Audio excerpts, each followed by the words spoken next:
तो ब्रेक के बाद एक बार फिर आप सभी का स्वागत। जम्मू कश्मीर के पूर्व मुख्यमंत्री और नेशनल कॉन्फ्रेंस के नेता फारूक अब्दुल्ला ने विवादित बयान दिया। फारूक अब्दुल्ला ने कहा कि उम्मीद है कि चीन के समर्थन से जम्मू कश्मीर में फिर से अनुच्छेद 370 को लागू कर दिया जाएगा। फारूक अब्दुल्ला कहते हैं कि अनुच्छेद 370 और अनुच्छेद 35A को दोबारा लागू करवाने और जम्मू कश्मीर को राज्य का दर्जा दिलवाने के लिए वो प्रतिबद्ध हैं। संसद के मॉनसून सत्र के दौरान फारूक अब्दुल्ला ने जम्मू कश्मीर में 5 अगस्त 2019 से पहले की स्थिति बहाल करने की मांग की थी। सवाल यही है कि आखिर फारूक अब्दुल्ला को नापाक चीन से इतना प्यार आखिर क्यों है। तो जम्मू कश्मीर में अनुच्छेद 370 और 35A को दोबारा से लागू करवाने के लिए चीन से मदद मांगने की बात फारूक अब्दुल्ला ने की। सवाल यह है कि जब चीन भारत की सरहदों पर भारत के खिलाफ लगातार युद्ध छेड़ने, भारत की जमीन पर लगातार अतिक्रमण करने की साजिश रच रहा हो, वैसे में फारूक अब्दुल्ला को अगर चीन से हिमायत है, अगर चीन की मदद चाहिए, अगर चीन से उनको ये उम्मीदें हैं कि वो जम्मू कश्मीर में धारा और अनुच्छेद 370 को लागू करवा देंगे, तो सवाल ये उठता है कि ये चीन का प्रेम कितना राष्ट्र विरोधी है, राष्ट्रद्रोही है। तो जम्मू कश्मीर में फारूक अब्दुल्ला के विवादित बयान सामने आए हैं। चीन पसंद क्यों हो गए फारूक अब्दुल्ला, ये भी एक बड़ा सवाल। चीन की मदद से अनुच्छेद 370 को वापस लागू करवाना चाहते हैं फारूक अब्दुल्ला।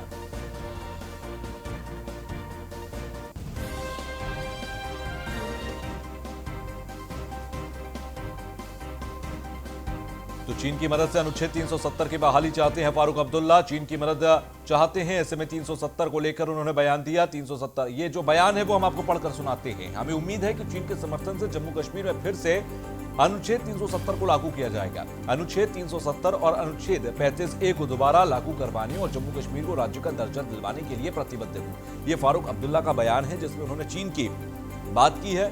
चीन से उन्हें लगाव जो है वो कहीं ना कहीं इसमें साफ तौर पर दिखाई दिया है।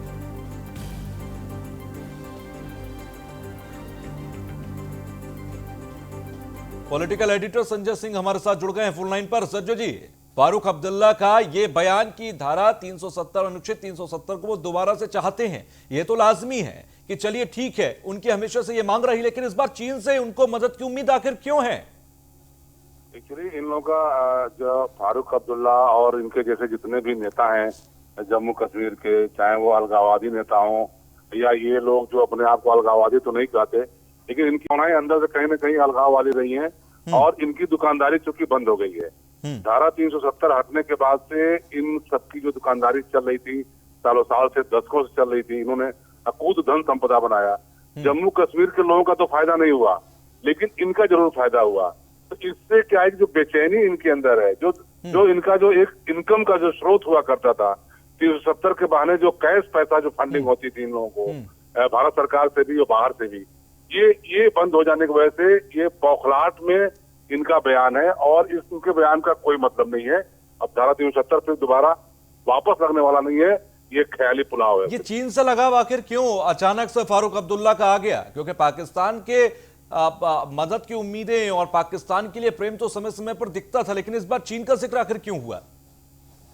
एक्चुअली वही है कि जो कहते हैं ना, कहावत है कि दुश्मन का दुश्मन दोस्त होता है, तो उसी तरीके की चाल इन लोगों की है। इसी तरह की बातें इनके दिमाग में घूम रही हैं कि चाइना चाइना चाइना चाइना से आजकल जो तनाव का माहौल चल रहा है LAC पर, तो उनको लगता है कि चाइना का दिमाग इधर थोड़ा सा घूमेगा तो वो LOC पर भी थोड़ा टसल करेगा, पाकिस्तान की मदद कर सकता है। तो कुल मिलाकर के ये बॉर्डर को डिस्टर्ब करने के लिए इस तरह की बातें ये इनके द्वारा फेंकी जा रही है, ताकि चाइना का भी दिमाग थोड़ा इधर आए और उसको लगे कि भारत में जो लोग हैं, जो कश्मीर के नेता हैं, वो हमारे साथ हैं, तो हमें कुछ और रणनीति अपनानी चाहिए।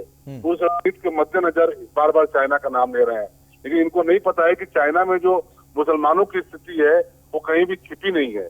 उन्हें इस पर भी कुछ बोलना चाहिए कि मुसलमानों के साथ क्या हो रहा है वहां पे। जी चलिए, बहुत बहुत शुक्रिया हमसे जुड़ने के लिए। तो ये बेबुनियाद एक बयान है फारूक अब्दुल्ला का कि चीन की मदद से अनुच्छेद 370 की बहाली की उन्हें उम्मीद है।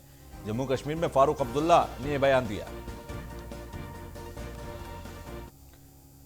तो पीएम मोदी की ओर से कार्यक्रम का शुभारंभ किया गया। गांव के लोगों को फायदा होगा, पीएम ने कहा। संपत्ति के रिकॉर्ड से कई फायदे होंगे, जमीन विवाद के मामलों में कमी आएगी। घर होते हुए भी कागज नहीं हुआ करते थे, अब उनके लिए कर्ज प्राप्त करने के लिए कागज मिल गए हैं। तो स्वामित्व योजना की शुरुआत आज की है। स्वामित्व योजना का शुभारंभ आज प्रधानमंत्री नरेंद्र मोदी ने किया है। पीएम मोदी की ओर से कार्यक्रम का शुभारंभ आज हुआ। तो जमीन विवाद के मामलों में भी कमी आएगी, पीएम की तरफ से कहा गया, क्योंकि सभी के पास आधिकारिक जो पेपर्स हैं, जो ऑफिशियल पेपर्स होते हैं, लीगल पेपर्स होते हैं, वो होंगे।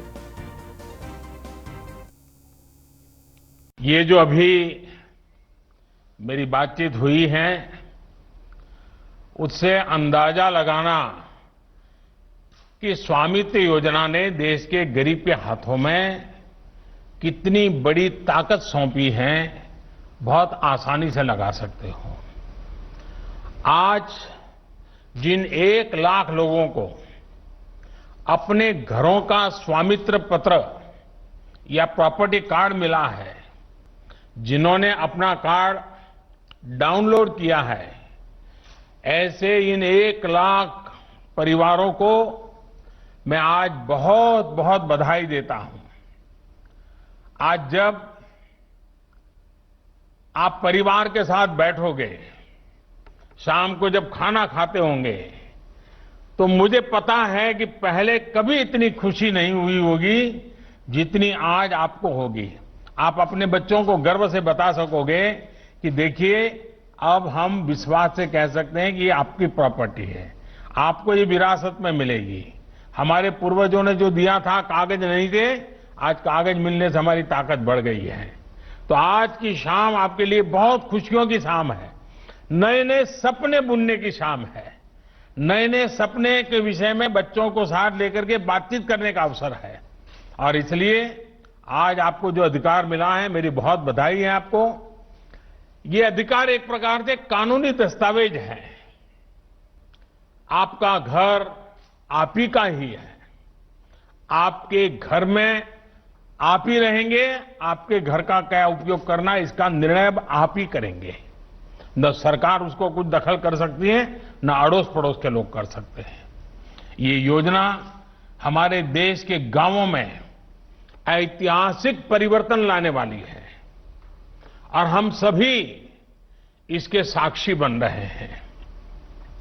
आज इस कार्यक्रम में मंत्रिपरिषद के मेरे साथी श्रीमान नरेंद्र सिंह जी तोमर हैं, हमारे हरियाणा के मुख्यमंत्री श्रीमान मनोहर लाल जी हैं, उप मुख्यमंत्री भाई दुष्यंत चौटाला जी हैं, हमारे उत्तराखंड के मुख्यमंत्री भाई श्री त्रिवेंद्र सिंह जी रावत हैं, उत्तर प्रदेश के हमारे मुख्यमंत्री श्रीमान योगी आदित्यनाथ जी हैं, मध्य प्रदेश के मुख्यमंत्री भाई शिवराज जी भी हैं, विभिन्न राज्यों के मंत्रीगण भी हैं, स्वामित्व योजना के अन्य लाभार्थी साथी भी आज हमारे बीच मौजूद है। और जैसा हमारे नरेंद्र सिंह जी बता रहे थे, 1.25 करोड़ से ज्यादा लोग उन्होंने रजिस्ट्री करवाई है और इस कार्यक्रम में हमसे जुड़े हुए हैं। यानी आज वर्चुअल इस मीटिंग में गांव के लोगों का इतना जुड़ना, ये स्वामित्व योजना का कितना आकर्षण है, कितनी ताकत है और कितना महत्वपूर्ण है, इसका सबूत है। ये जो अभी तो वहीं सीएम योगी आदित्यनाथ ने ट्वीट कर पीएम मोदी का धन्यवाद भी अदा किया है। आपको बता दें कि सीधे तौर पर सीएम योगी आदित्यनाथ ने एक ट्वीट कर लिखा कि ग्रामीण भारत के लिए आज नूतन आशाओं और संभावनाओं का उदय दिवस है। आज स्वामित्व योजना के अंतर्गत संपत्ति कार्ड के वितरण का शुभारंभ है। यह योजना करोड़ों भारतीय के जीवन में सकारात्मक परिवर्तन लाने का सशक्त माध्यम सिद्ध होगी। प्रधानमंत्री जी को धन्यवाद। ये योगी आदित्यनाथ की तरफ से ट्वीट किया गया। ट्वीट कर उन्होंने धन्यवाद ज्ञापित किया।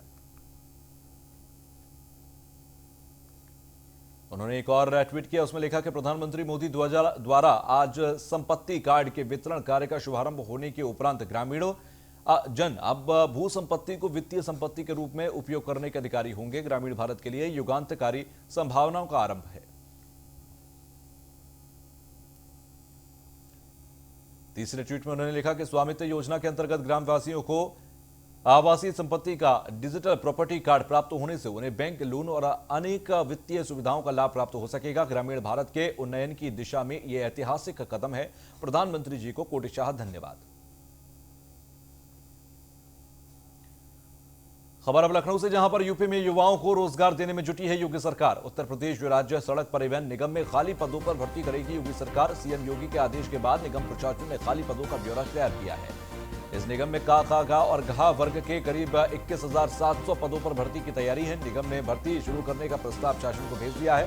शासन से दिशा निर्देश मिलते ही प्रक्रिया शुरू कर दी जाएगी। 1989 के बाद रोडवेज में सीधी भर्ती करेगी योगी सरकार। तो शासन से दिशा निर्देश मिलते ही प्रक्रिया शुरू कर दी जाएगी। 1989 के बाद रोडवेज में सीधी भर्ती करेगी योगी सरकार। उत्तर प्रदेश राज्य सड़क परिवहन निगम को लेकर यह खबर, जहां पर यूपी में युवाओं को रोजगार देने के लिए सरकार प्रतिबद्ध। निगम में का के करीब 21,700 तो रिक्त पदों की डिटेल भी हम आपको दे देते हैं। घा वर्ग की अगर हम बात करें तो घा वर्ग में चालक परिचालक के 17,000 पद रिक्त हैं। गा वर्ग के अंदर लिपिक संवर्ग के 4,610 पद खाली हैं। खा वर्ग के सहायक क्षेत्रीय प्रबंधक के 68 पद खाली हैं और का वर्ग में प्रधान प्रबंधक के लगभग 22 पद रिक्त हैं। आलोक राय असिस्टेंट एडिटर हमारे साथ जुड़ गए हैं। आलोक, का ये रिक्त पदों की डिटेल भी हमने साझा की है, इसको लेकर कब तक ये भर्तियां हो सकती हैं?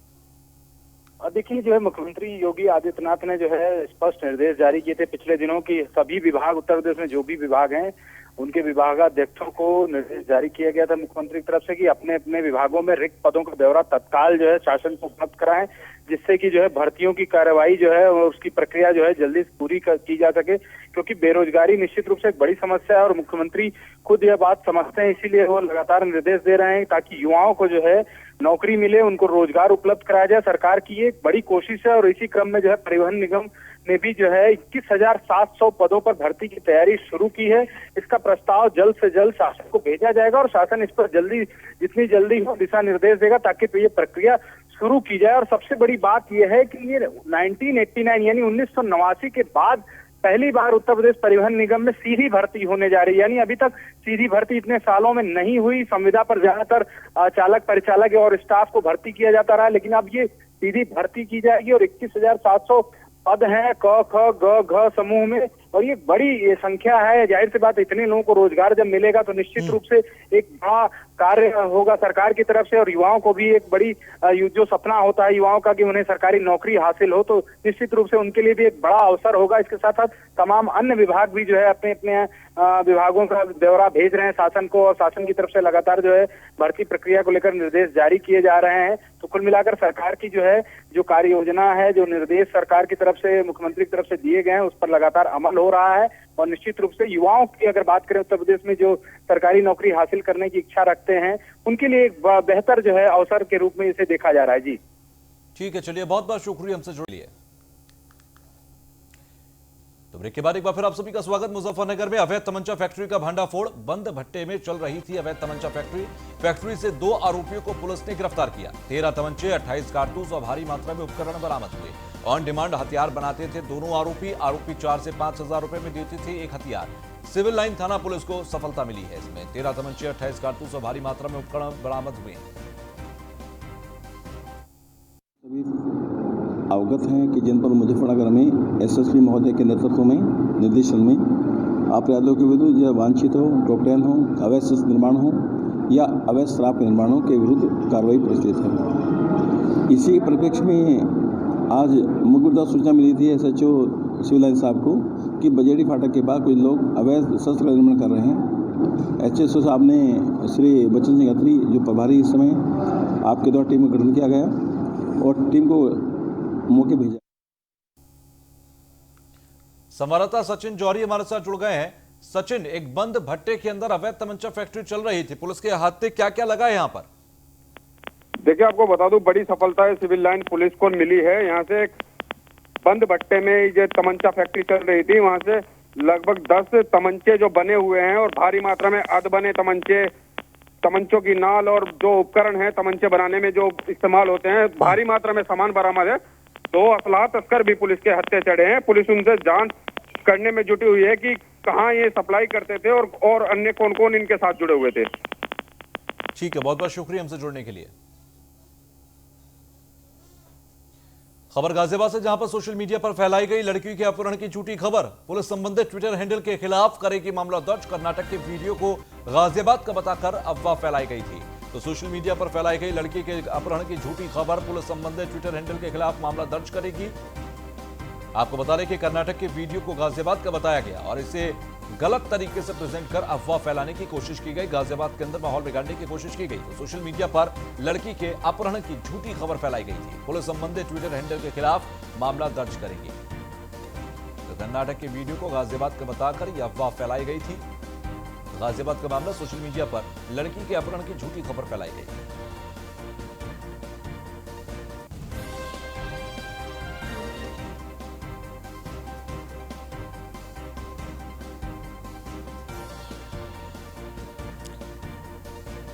तो झूठी खबर फैलाने का काम सोशल मीडिया पर किया गया। फिलहाल पुलिस इस पूरे मामले पर नजर रखे हुए है और कहां से इस खबर को गलत तरीके से प्रेजेंट करके फैलाया गया, उन तमाम साजिशकर्ताओं के खिलाफ भी मामला दर्ज करने की कोशिश कर रही है। और फिलहाल ये तलाशा जा रहा है कि किसने इस झूठी खबर को फैलाया है। पुलिस संबंधित ट्विटर हैंडल के खिलाफ मामला दर्ज करेगी। ये कर्नाटक का मामला था जिसे गाजियाबाद का बताया गया।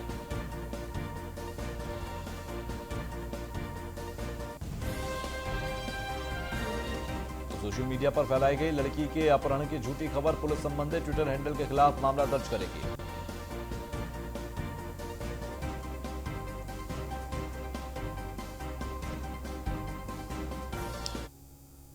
तो अब खबर आगरा से है, जहां पर एक चाट वाला की जो वीडियो वायरल हुई थी, उस दुकान पर पहुंचे डीएम। आपको बता दें, बुजुर्ग की दुकान पर जिलाधिकारी पहुंचे, एक वीडियो वायरल हुई थी। जिस तरह से बाबा का ढाबा एक वीडियो वायरल हुई, वैसी ही एक चाट वाले की दुकान जो आगरा में है उसकी भी एक वीडियो वायरल हुई थी, जिस पे ऊपर लॉकडाउन की मार पड़ी है। वैसे में उससे मिलने के लिए जिलाधिकारी पहुंचे हैं। ये देखिए, ये वही दुकान की वीडियो हम आपको दिखा रहे हैं जहां पर जिलाधिकारी पहुंचे।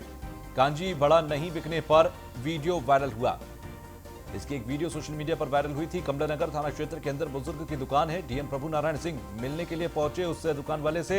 जिस तरह से दिल्ली के एक बाबा का ढाबा नाम की वीडियो वायरल हुई थी, उसके बाद कांजी बड़ा ना बिकने की शिकायत करते हुए इसकी एक वीडियो वायरल की गई थी।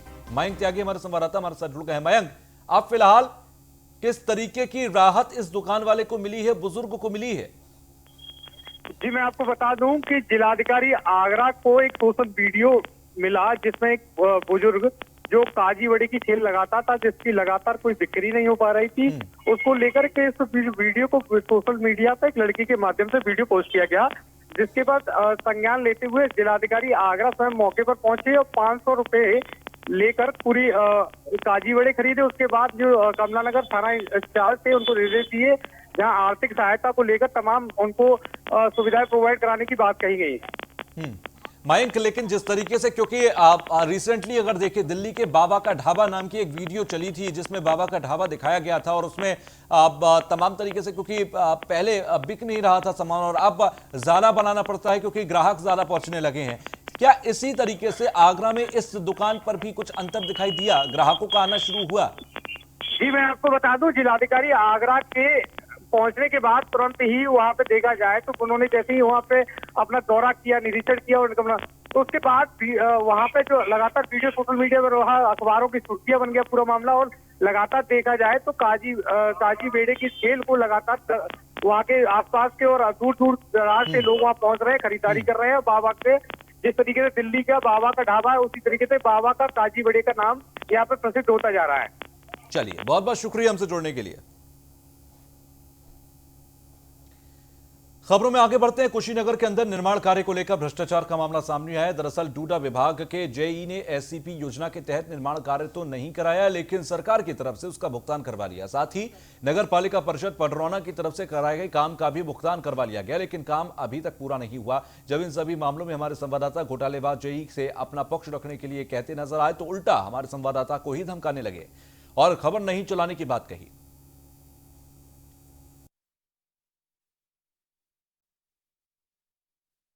जो है सन 2011-12 में एससीपी योजना के तहत माननीय स्वामी प्रसाद मौर्य जी के अथक प्रयासों से इस सड़क के निर्माण के लिए पैसा आया था, लगभग 2 करोड़ रुपया, जिसमें ये सड़क भी बननी थी।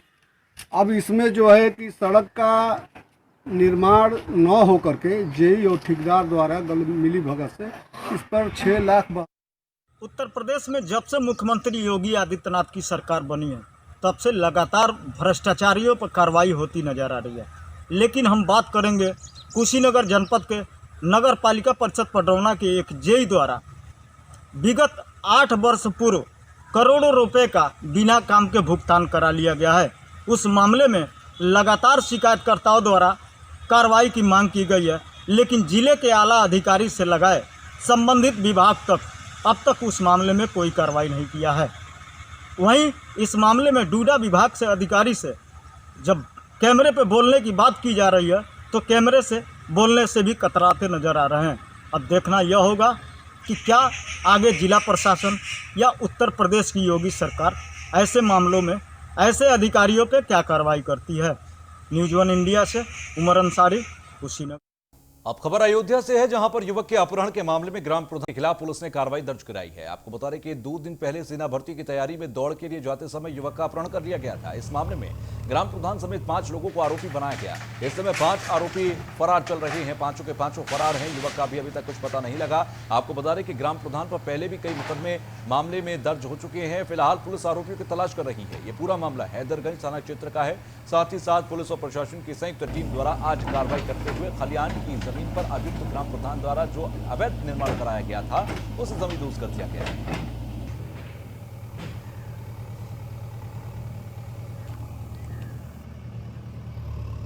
प्रातः काल में थाना हैदरगंज के कटौना गांव में शेर बहादुर वर्मा जी के लड़के को उनके पड़ोसी जो ग्राम प्रधान है संजय वर्मा, उसके पुत्र मोहित वर्मा, रोहित वर्मा, रवि वर्मा, संजय वर्मा और मणिराम वर्मा जो कटौना गांव के निवासी थे और इनके जस्ट पड़ोसी थे, इनके द्वारा अपहरण कर लिया गया है। वह सुबह दौड़ने के लिए गया था।